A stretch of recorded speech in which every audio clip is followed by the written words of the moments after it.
ગુરુજનની તો એમના ગુરુજનને કેમ ભૂલી શકીએ?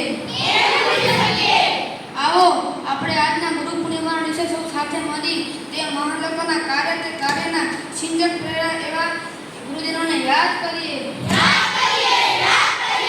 તો તમને જણાવવાનું છે કે કયા ગુરુ શિષ્યની વાત કરી રહ્યા છીએ.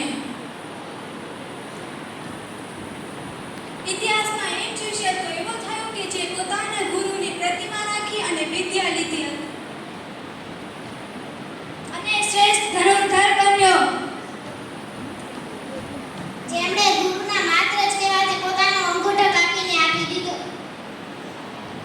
અંગૂઠો કપાઈ ગયા પછી તેને તર્જને મધ્ય આંગળીનો ઉપયોગ કરીને તીર ચલાવવા લાગ્યો. બોલો બોલો, કોણ છે ગુરુ અને શિષ્ય?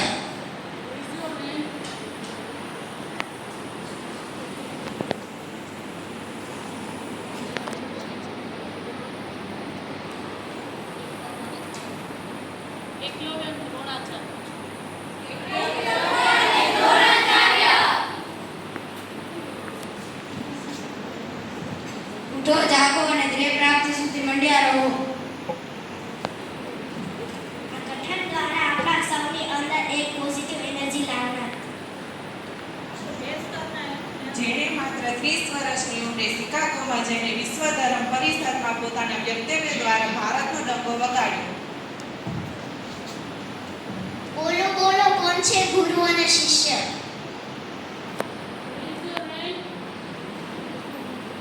સ્વામી વિવેકાનંદ.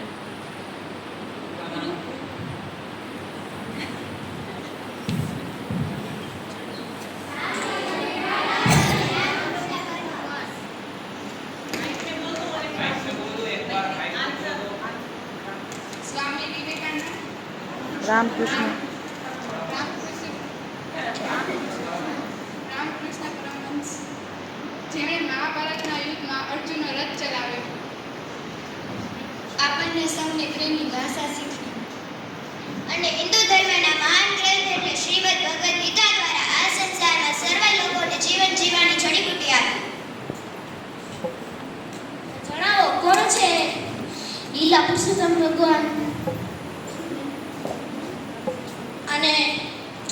અને કોણ છે ગુરુ જેમની પાસે વનમાં જઈને વિદ્યા ગ્રહણ કરી?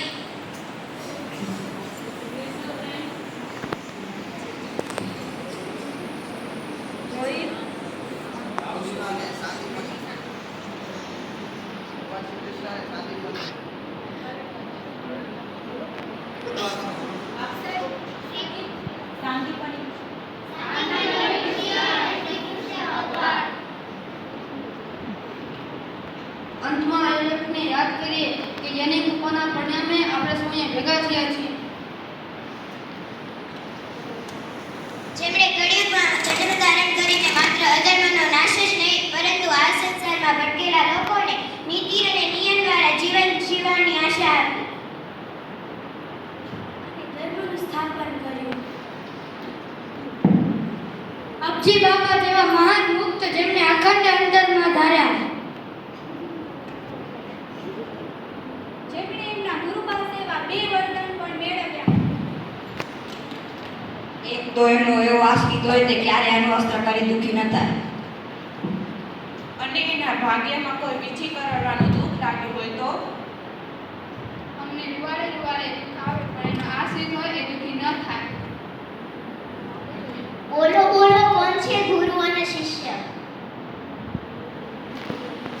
સ્વામિનારાયણ ભગવાન ને રામાનંદ સ્વામી.